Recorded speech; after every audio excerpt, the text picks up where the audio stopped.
Warning: the following podcast contains violent scenes that may be unsettling to some listeners. Listener discretion is advised. The sun hangs heavy over the Valley of the Setting Sun. The Valley of the Setting Sun is a Scion Second Edition game set in Phoenix, Arizona, and starring Craig as Sir Nicholas, Slavek as Jesse, and Mitch as Gary. Join our heroes as they adjust to their new powers and navigate the tangled roots of the Scion community. Will our heroes be able to achieve their destinies, or will their bones be left to dry under the desert sun? You can reach out to us on Twitter at twin_cities_VTM or on Facebook at Twin Cities by Night, where you can find a link to our Discord. Welcome to Scion's The Valley of the Setting Sun Session 3. Unfortunately, I forgot to press record for the first 2 hours of this. I apologize for that, and to my players. So we're going to do a brief recap of the first couple of hours, and then we're going to let you listen to the third hour. Previously on Scion, fledgling bandmates Jesse and Sir Nicholas, dismayed by their previous failure to keep measure with an aspect of Loki, are in a rut when they are approached by a Nordic dark elf named Simon. Hey, I remember you from that hot therapist's office. Simon wanted to reach Jesse, but knowing no other way to contact his Norse kin, showed up at Tovrea Castle and consumed several mugs of Nick's cheap coffee while the knight summoned Jesse and finished his microwavable macaroni and cheese. Simon then explained that he and the other tenants of his apartment complex had been suffering from a series of unexplainable nightmares for several weeks, and begged the pair for their help. Hell yeah, I'm ready to fuck something up and get paid. Sir Nicholas, feeling defeated from the previous night's encounter, is still unsure of himself. Yeah, man, I'm not sure if we'll be able to do anything, but sure, we'll check it out. Simon then suggested that the pair start by checking out Miss Hetty, an aging feline fancying resident of the apartment complex, who had apparently escaped the torment of dreams. The heroes rode to the area on Jesse's motorcycle and immediately felt an oppressive sense of dread. I have a bad feeling about this. Yeah, those cats seem to be watching us. Achoo! Our heroes then questioned Miss Hetty, who claimed that she was never really bothered by the dreams, and that the other community members had been plagued by. Jesse's companion, Gormangonder, supplied that cats may not be what they appear to be, and the woman may be protected from the dreams by her many furry companions in exchange for saucers of milk. Fairy cats? Miss Hetty also identified 2 possible tenants with magical origins, including a young woman named Mel. Oh yeah, she's kind of cute. Oh, and she's into classic rock, too.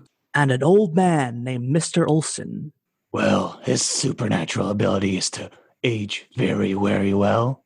Miss Hetty indicated that Mel was known to practice magic of sorts and suggested that she was a possible originator of the dreams. Jesse and Sir Nicholas confront Mel, who was also creeped out by Miss Hetty's cats. They seem to be watching us. Kinda creeps me out. They should kidnap one of those cats and interrogate them. Mel explained her recent forays into magic and how her carefully constructed wards have protected her from the dreams. Jesse noticed Nick's interest in the girl and became the world's best wingman and talked the young knight's bravery up to the witch. Right. And then he clubbed a mummy in the face with a tire iron. Sir Nicholas could only blush and attempted to be humble. Wasn't that big of a deal. Besides, it was nothing compared to the chupacabra that one time. Eliminating Mel as a potential suspect, Sir Nicholas and Jesse talked to Mr. Olson outside of his apartment. The old man revealed that the landlord planned to renovate part of the apartment complex and hinted he might be pushing out tenants with supernatural origins. However, Mr. Olson gave no further advice besides, remember to respect your elders. Our heroes then decided to inspect the landlord's office for proof that he was creating a mortals-only living establishment. Inside the landlord, Mr. Peterson's office, 2 Scions asked about the occupants, but Mr. Peterson took the questions as an official housing inquiry and retorted that he would not tolerate anti-psionic rhetoric in his office. Nick, I need a distraction. Yeah, okay. Back you chairless knave. How dare you assume my supernatural template? Amongst the confusion, Jesse managed to locate an incriminating document showing Peterson's desire to remove certain tenants and do exactly as Mr. Olson feared. After the ruckus, the 2 Scions retired to a local Denny's to solicit advice and create a plan of action. Jesse placed a call to Dr. Theophania Jones and updated her on the search. Tiffany hypothesized that either Miss Hetty's fairy cats or Mel's magic could possibly cause the curse, but suggested that it would require a lot of conspicuous energy to be persistent. Finally, she added that it was a nice change of pace to be sought after for her knowledge rather than her appearance. And if you ever want a good time, give me a call. Nicholas then placed a call to Hikaru, inviting her to the apartment complex to read its spiritual energy and provide further clues to what was causing the cursed dreams. Yeah, and I didn't even hit on her this time. And now, the exciting conclusion. You two are waiting in Dennings for a bit, and then you see Hikaru drive up in her car. She's like, "Hello, Nicholas?" Nick kind of waves and kind of scooches out another seat at the table at the Denny's and asks her if she wants any of his moons over my hammy. No, thank you. I am not very hungry right now. Just offering. So I think it's important to reestablish that Nicholas is still wearing mostly clean the Sticks t-shirt, a pair of pajama pants, and Converse sneakers, and a sword. Because he had a bit of a rough start in the morning. All right. Jesse's just wearing his biker leather. But he gestures for her to join him. So, as you want me to talk to, so there was an apartment complex or something? Yeah, we did some investigations, and I kind of explained it on the phone a little bit. But we're wondering if maybe there's a tenant trying to push some of the Scions out of this area, or some other nefarious thing. They've been doing a lot of recent development on it, according to one of the tenants, Mr. Olson. But apparently he doesn't like change very much. I see. All right. So honestly, yeah, I think it sounds like it would be best if you took me there. I think because so Mr. Olson, do you have an idea of what he might be? Well, so far his powers appear to be age extremely well. What do you mean by that? Like how old is he? Well, Jesse has some photos of the records that say he's 100, but he mentioned 80 years doing something, so it doesn't look that old. All right.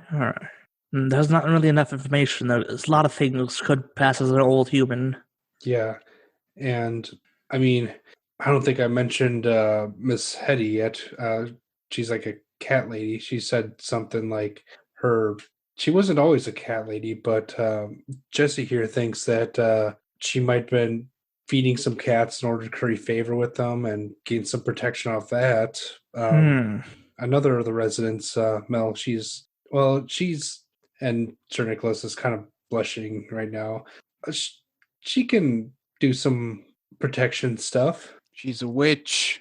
Did she say she was a witch, or just that she knew magic? Because there is actually a difference. It's some legal classifications and stuff. It's not really important right now. Sorry, it's just the bureaucrat in me. She was explicit. All right, I see. Like she had like herbs and like containers of things. Like I mean, she was powerful enough to like ward her apartment effects. I see. Yeah. All right. So I don't know how this works. I mean, obviously you just touched the briefcase last time, but I don't think you're gonna hold the whole apartment. No, I just need to be close enough to it. Can you take me to this place? Yes, Sir Nicholas is kind of thinking like where would be the best spot that is kind of like out of the way of the landlord's office, because they kind of made a scene earlier, where you essentially you unintentionally came across as a human supremacist to him. Yeah. Okay. Yeah. Sure. Do you have a car? Oh, yes, I do, actually. And she points outside. It's a very nice, very luxury car. That's it. Luxury car. Okay. Yeah, because I don't think we could fit a third on the bike. Jesse's motorcycle. Yeah. No, it'd be a bit awkward with 3 people. Yeah. So Nicholas kind of laughs to himself a bit. Could always go on Gormagander, though. I'm not sure if he's exactly street legal. I am not a steed. He hisses from your shoulder. Oh, come on. You know it always looks so epic. I don't care. I am not some common pack mule. Of course not. You're Gormagander. Don't you forget it. All right, so do you get into Hikaru's car? Sure, yeah. I guess cut to we're all gathered on the place opposite of the landlord's office. Yes, all right. So yeah, as soon as you get close, she immediately Hikaru sort of like sits up in her seat. And she's like, "Oh, I can feel the magic in the air right now." Yeah, it's almost like someone forgot to put on the air conditioning outside. No, it feels almost like it's almost like it's a weight to it. Cold. Nothing. She sort of trails off for a bit, then she sticks herself out of it. All right. So you want me to? Okay. Then she gets out of the car after parking, and then she like goes up to like one of the buildings, and she just reaches out a hand to it. Then you see her like stop, and she bows for a second, and then she starts talking in Japanese. There's a quick fire back and forth for a second. You can't really hear. It sounds like she's listening to someone else talk, but you can't hear it yourself. So then she stops, and then she looks surprised for a second, and then she bows again and turns back to you guys. I've spoken to the kami of the building. What did it say? Well, it says that it feels it is not the cause behind these nightmares. It itself is distressed by its tenants' distress. Does it know anything more? Yeah, yes. It's saying it feels like it's coming from one tenant. And I sort of...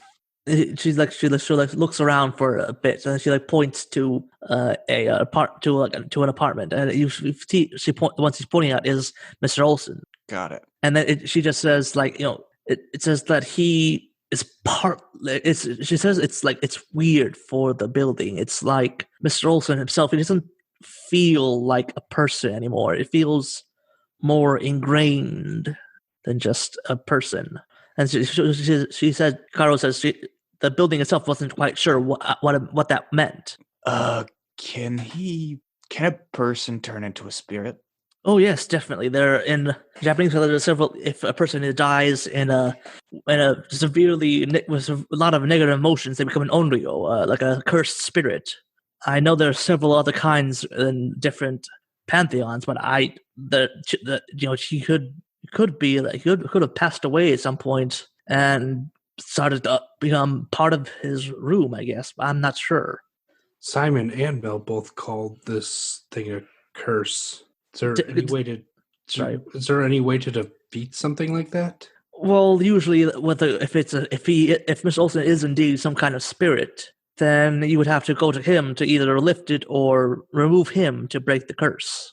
But now I'm wondering what caused it in the first place, because if a spirit lives in a place for long enough, then they will just be part of it. For this is a recent development, right? These nightmares? Yeah, they want to do some renovations here, which might That could be it, but then why would it be so... If it was specifically the landlord doing it, why wouldn't he just curse the landlord? Why suffer everyone? Why include everyone else in it? Maybe the landlord using him somehow? Maybe at least knows about his effect, and he wants to use Mr. Olsen to push everyone else out. That could be it, yes. If that is true, then he must have something important to Mr. Olsen close on him. Or else there is no other way to urge it to have a spirit behave in a manner you choose, unless you have some hold of them, something important to them. Like some sort of fetter? Yes, it could. I do not know what it could be, though. So if that is the case, then it has. Then I was just looking into the landlord's dwelling. He either has it on him or he has it in his dwelling. It has to be something. All right. Yeah, let's take a look at his place. Very well. We could talk to Mr. Olsen again and see what he knows what it is, but I'm not sure what kind of effect that would have or how well he'd take it. When you talked to him, did he seem agreeable or did he seem angered? Kind of like an old man, a little bit of both. Yeah, very grumpy. Again, that doesn't really quite narrow it down at all. I suppose we could... It's up to you, I'm afraid. Do you feel we should investigate Mr. Olsen, or do you think the landlord would be better? Let's go for the landlord. It's the one person we haven't met. The last piece of the puzzle. All right. I will accompany you. And then you see, she goes back to her car. She pulls out, a small bag of something from the trunk. Look what it is. She doesn't open it. She just has a bag with her. Like a golf bag shape, or... It's almost like a almost like almost like an old fashioned doctor's bag, that sort of size. Sir Nicholas shrugs and kind of laces up his pajama pants so they're on a bit more secure, and puts his sword on, puts his leather jacket on, and does the best to fix up his hair. All right. So yeah, the sun is starting to get low, but the sky is still bright blue though. And so you make your way, you make your lineup of you in your pajamas, him, Jesse in his biker leathers, and Hikaru in a nice sundress, a nice yellow sundress. You go make your way down to the landlord's office. Oh, we're going to the office? I thought we were going to the residence. It's sort of like an office/residence thing. So the guy we met earlier, was that the landlord, or was that just someone working in the office? You think it was the landlord himself? Oh my God! I thought it was like a manager. Oops. That does make things easier. All right. So what do you guys do? You just go walk in the front door, or going around the side? What are you doing? Well, from the inside, we only knew the one door, but I'm gonna guess there's another one for the residence part. Is there a way maybe I could get into the residence through a window or a side entrance? All right. Yes. So yeah, you look going around the sides, and you find that there are there is a main door to the residence part of the place and a side door from the residence, and you see a couple of windows around, but none of them are really big windows. You think you could fit Gormagonder in one of them? Oh yeah, that would work. That'd be nice. So first, I want to make sure that the actual landlord isn't there, that he's sitting in the front part. So yeah, you see the landlord is in the front office. He's on the phone, just talking to someone frantically about it. He says, you hear the words Templar and sword and madman. Ermengander, slither into the apartment if he has a fetter physical artifact that's related to Mr. Olsen. All right, I'll take a peek. So you lift him up to the one window you can reach. So you lift up and you see the snake. He tears through the screen part of the inner part of the window, and he just slithers in. It's quiet for a bit. Then you hear a hissing sound. And do you think he could open the door, or what do you want him to do exactly? Do you want him to let you guys inside, or just come back out and report? I mean both, I guess. First, take a look around, make sure it's safe, and then open the door if it's possible. All right, so yeah, you hear some scrabbling against the door handle that you're nearby. It takes a minute, and then the door opens, and you see him uncurl his tongue from the door handle. Not easy opening with no hands. And he shrinks back down from his big size back down to a regular. I sort of put him on my back again. Yes, I did see something very. I'm not sure what it is though. There's some kind of idol in here. He gestures forward. Right. So you go inside, and first you're in a small kitchen area. They don't really see anything, and there's a doorway leading, a hallway leading off to a deeper into the place. Is it dark in here? Yes. Sir Nicholas kind of unsheaths his sword in his right hand and is kind of holding his phone on flashlight mode in his left. Okay, so yeah, you sort of make your way deeper into the place. And you turn a corner, and then you're freaked out for a brief moment. Actually, give me a composure, and I'd say just give me a straight composure roll to see if you get freaked out enough to attack something. Is this a supernatural freak out? No, it's just a normal freak out. Oh, then I think I would be immune to it. Oh, really? Yeah, he's got the purview, right? Perfect poise from the leader. Oh, I see. Never mind. Then, you turn the corner, and you if you weren't so supernaturally composed, you would be freaking out. But then you turn and you see a mannequin just staring at you. It's dressed up in a old tuxedo almost. But you see these almost a rope around it, tied off and configured, covered in more runes and stuff. The rope itself is, and there's a lock on it. Hikaru, any idea? I'm not sure what this is. It looks like it's made up to be a person of some kind. And so, I don't think so. So then, Gormagonder says, "This is what I saw. This is the most likely thing, and nothing else sticks out like this." So yeah, the three of you sort of gather around it and sort of look at it quizzically. Then Hikaru, you see she, slight bow to it, and then she starts talking in Japanese again. And then she she blinks in surprise. And then she talks to you This is Mr. Olson's. It's an effigy. I'm trying to find what is the word. It's something Norse. It is his, like, it's supposed to represent Mr. Olson's, like, husband or something. I am unsure. Like his departed husband. Like a simulacrum of him? Yeah, it's a tremin. That's what it says it is. It's called a tremin. And that they are, it's like almost like an effigy echo of Mr. Olson's loved ones. And So is it the rope? Is it the mannequin? Is it the suit? it's the mannequin itself dressed up to be like a person. It's supposed to like represent one of Mr. Olson's loved ones from the past. And that if you have it, he is very protective of it. And that since it is currently, bound by these ropes, Mr. Olson is having to listen to it, or else it'll be destroyed. Sir Nicholas looks down at his sword and says, I can make it unbound. All right, but make sure not to destroy it. You don't want to get cursed by the old man. All right, so yeah, I'll say let's do this. You have to do this a bit delicately. So give me a might and close combat to see if you can just get the rope without actually snipping off or damaging the mannequin. I'd say it'd probably be more like dexterity, but it's the same. Yes, roll. dexterity. Yeah, whatever. Yeah. Maybe I should spend a momentum or two just to make sure. Yeah, spend those 2 points. Okay. All right, so your momentum is back down to 0. Okay, 3 successes. That's Is that counting the extra Yes. successes? Yes, it is. Well, wait, it'd be 4 because my specialty is swords. All right, so yeah, you succeed easily. You'll get the sword just at the right angle, and just sort of like snip through the rope. And right as you do that, you instantly feel like the pressure of the curse just vanish from the air, and then you just hear a loud voice scream out, "Peterson!" And then you hear footsteps and the banging on a door. And then you hear footsteps, and you hear Peterson as you see the landlord. Yes, as you see the landlord just come bursting into the room. What have you done? Out of my way, loser. And I grab the mannequin and I just shove him out of my way. Peterson? Yeah, Pearson.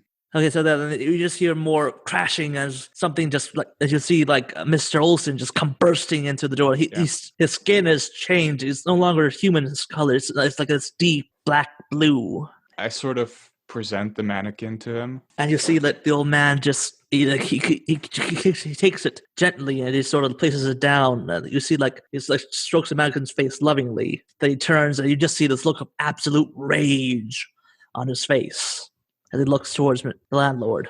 I understand your rage. No. He's just pushing past you. And I sort of like try to hold him. Okay, now you have to make a roll for that because he is stronger than he looks. Yeah, I know, definitely. So I guess, would that be close combat plus might? I'd say yeah. All right. I have 2 successes plus, I guess 3. I have 2 successes. So I have 3 because my specialty is fists. Okay, so yeah, that just barely beats out Mr. Olson's. So you're holding him back, but you're really having to struggle with this because he is like just wanting to just bull past you and try to just reach out. He's reaching out for for Peterson. I understand your rage, Olson. Mr. Pearson's a piece of shit that deserves to, frankly, have his face smashed into the pavement. He took what was mine. But I have to tell you, violence in this case is not the answer. He took what was mine. I will take and what he should pay you back.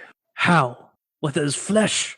With a deed. He makes sure this place stays as it is forever. That one, you see, he stops trying to struggle so much. He's still straining against you, but it's not as fierce. Sir Nicholas kind of turns and points his sword at the landlord. I'm assuming these terms are okay with you, sir, right? Look, I'm sorry. Okay, look. I'm just I'm not trying to be a bad guy here, okay? I am just trying. Yeah, buddy, whatever. And Jesse's just like writing up a contract that, he promises that he'll keep this place as is, blah, blah, blah, and that he won't be charging Olson any rent. You see like the landlord just Are you okay with this? If you're not okay with this, then we'll just leave you here with Mr. Olson. No, don't do that, please. All right. All right. So Jesse takes like 3 shots, and then he sort of takes the landlord's finger and says, "This needs to be signed with your." What? He sort of cuts his finger and it's like, Okay, fine. Just let go of my hand. Ow. Do we need a notary for this? I could be. I'm a notary. Hikaru raises her hand. I do great. have legal training. "Good, Mr. Olson, are you okay with Eastern?" If everything stays the same, yes. And he never touches what is mine again. That seems pretty fair. Okay. And what about you? I'm sorry, I never really got your name, landlord. It's Larry Peterson.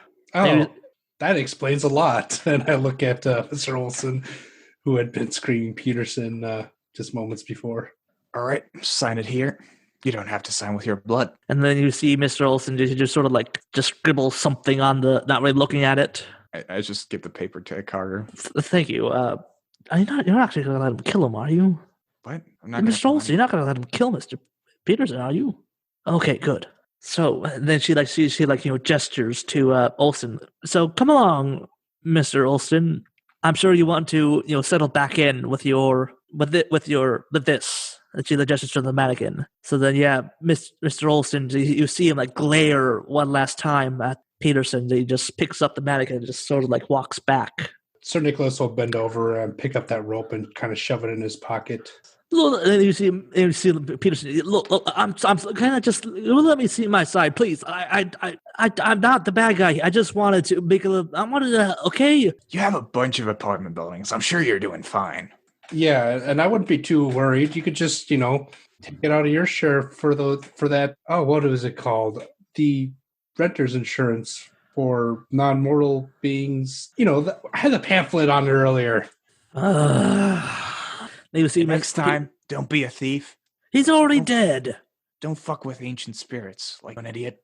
He's not. He only died like 10 years ago. He could have killed everyone in this building. He wouldn't have. I don't think he could have. And I sort of manifest my bow, make the room a little bit colder, and ever do something like this again. One day, you'll go to sleep and never. At that point, Mr. Peterson he just backs out of the room at that point. He's done right now. He's just leaving. All right, Nick. I think we solved this elegantly, peacefully. Let's go get her. Yeah, okay. I'll meet you there. And he turns to Hikaru, like, "Oh, thanks again." Oh, no problem. I'm glad we were able to solve this without too much violence. Yeah, I assume you'll just use your little stamp on that thing later, right? Right, yeah. So back to what we were talking earlier about you letting Loki get away with something, potentially a god-injuring weapon. Can we go back to that? Well, no, it turns out it was Loki from the very beginning. Right, so... Apparently, Loki has a thing for dress and drag. It's particularly, like, Minerva vibe. Well, I don't know if it's drag is necessarily the correct thing. Loki can be a woman several times. I think Loki as a woman has given birth a couple times too. That's a slip. Whatever. Yeah, Gary said as much. Yeah. So, all right. So Loki already had the thing, set it up, fake one, and pretended to be Minerva, and now she has the Father of Knives, and possibly. Okay. Hikaru definitely looks perturbed by that. Wait, didn't Loki or Minerva or whatever already have the Father of Knives? Yeah, he was the one who created it, or like he was the one who set it all in motion. Okay, Okay, so odds are they're not going to just destroy anything. Okay, so we can have that settled down. Besides just making us look like idiots, the only thing that changed from the interference was now Loki has a couple more artifacts and some... Yeah, the Horn of Plenty. Drugs. And iron knife. Yeah. And some drugs. Okay. Hikaru, you see like she's calming down by this point. Okay, that's not as bad as I thought it was. At any rate, we'll find out in like 4 days. 3 days. And then she just looks at you again with this a flat stare. Okay. I'm not. I'm gonna have to deal with this. I'm leaving in like a week. Okay. Then she just sort of like walks away right there from this. Where do you Bye, go? Hikaru. Bye, Jesse. And then you see like she pulls out her phone and she's just like, okay, Kieran, okay, so heads up, we got some more. The Loki's in town, sounds like. And she just walks away talking to Kieran about stuff like that. Do you think you could give me a minute, Jesse? Yeah, sure. And Nicholas starts walking back over to the apartment of Mel. Okay. So then, yeah, so now you knock on the door, I guess. So open the door. Hello. Oh. And you see, like, she looks around. The curse is gone. Yeah, we took care of it. Apparently, Mr. Olson was being taken advantage of, and we were able to sort that out. I would just... So what is he? I mean, what I thought I have some ideas. Just a sad old man who lost someone very important to him at one point, it seems. Okay. But if I were you, I'd just, be very careful when dealing with your landlord. Well, if everything goes well, I won't be living here for much longer. And she like looks around at the place and looks at a cat there staring at you too. Yeah. At any rate, I'm not sure what the safest spot for this would be, but I figure you could probably make some use of it. And he reaches into the pocket and brings out that the rope with all those symbols on it. And then she's like, "Oh, this is what a binding with Norse runes." Oh, okay. Thank you for this. Yeah, I mean, it's all Greek to me, but Actually, it's Norse. Well, you know what I'm saying, and he kind of like smiles and kind of like holds it out to her. She like takes in. Thank you. Do you need anything? This is a very powerful thing. Can I do anything for you? Do you need a spell or something? Just stay safe and stay out of trouble. And like as his finger just touches hers for the briefest instance, I'm going to use the what's called lover's intuition. Okay. And say, who would this character like to be romantically involved with? Okay. Make me think of stuff. So your face Nicholas's face appears. He's sort of like hazy. It's in there, but it's not fully prominent. There are a couple other, faces in like in your. You could sort of like the image of like several faces, and yours is among them. As long as Gary's isn't in there, he's not in there. No. All right. Nicholas will just kind of smile and is like, "Yeah, just tweet me or something." Then he heads off and doesn't turn around because he thinks that'll make him look cooler. All right, so then you hear Miss Hetty from upstairs going, "What's all the ruckus about? I'm trying to make something for Mr. Olson. He's trying. Sounds sweet old man. I just wanted to make him something to sleep." Nicholas will kind of smile and just keep walking towards Jesse and his bike. All right. So just so you see, Nick coming up with a big goofy grin on his face. I'm assuming. What? Did you finally lose your virginity, Nick? I mean, I heard it takes longer than that, okay? Anyways, I guess let's just talk to Simon. Yeah, guy's kind of crashing on my couch still. Probably good idea to give him back his house. Yeah, maybe you can get some new furniture. Like what? Bunk beds? It's like I don't know, palace stuff. Maybe. So yeah, the two of you ride off into the sunset, back to the castle. Did you know that the Valley of the Setting Sun started out as one-shot adventures? To get a little extra background on Sir Nick, Jesse, and Gary, check out our games A Light Extinguished and The Siege of Shadow Valley Ranch.